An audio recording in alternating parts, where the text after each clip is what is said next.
29 hari lagi, kepala 3. Emang udah jadi rahasia umum kalau makin bertambahnya usia, teman-teman yang masih stay itu makin dikit atau malah bisa jadi nggak ada lagi sama sekali. Dulu yang biasanya ngumpul bisa banyakan, malah sampai 10 orang lebih. Sekarang udah cukup puas aja kalau ngumpul cuma 3 orang.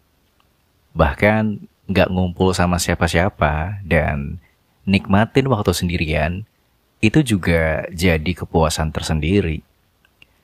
Gue sempat berpikir kalau teman-teman gue yang makin sedikit di tengah kesendirian gue ini, itu adalah karena salah gue.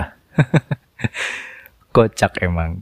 Tapi nyatanya itu emang wajar dan bukan diri gue yang salah, bukan mereka, bukan teman-teman gue yang dulu yang salah.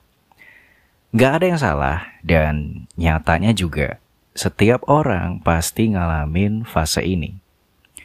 Sadar atau enggak, makin nambah usia, prioritas hidup juga ikut berubah.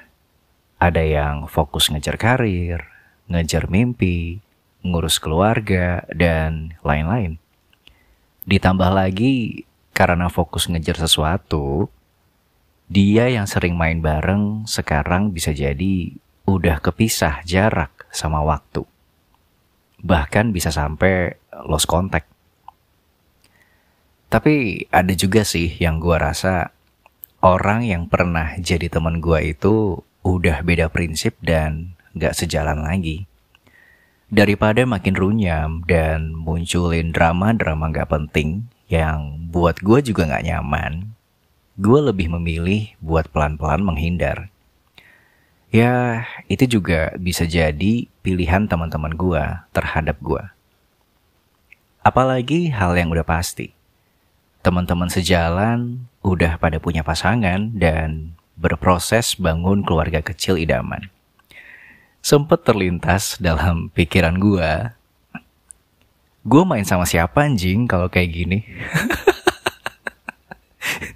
Lucu juga, bodohnya gue mikir kayak gitu. Padahal waktu yang akhirnya gue punya cuma buat gue sendiri, bisa gue pakai buat eksplorasi lagi diri gue dan nemuin apa yang sebenarnya gue cari. Honestly, harusnya gue bangga gak sih? Gue bangga bisa punya sedikit temen yang benar-benar berkualitas daripada punya banyak temen yang kerjaannya cuma manfaatin doang.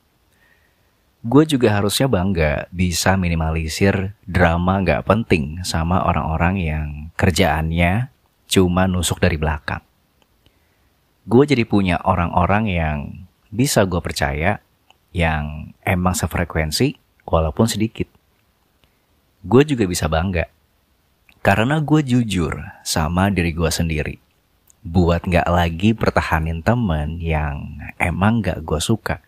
Dan gue gak perlu lagi pura-pura buat suka biar bisa diterima. Gue cukup bangga bisa pertahanin temen yang emang bisa buat gue nyaman jadi diri gue sendiri. Kalaupun akhirnya gak ada temen satupun, gue harusnya masih bisa bangga. Karena gue punya diri gue sendiri. Soalnya siapa lagi yang bisa nolongin dan nyemangatin lo kalau bukan diri lo sendiri? Anjay, self-love. Ya, berharap sama manusia juga yang ada suka bikin batin sakit sendiri kan. Udahlah,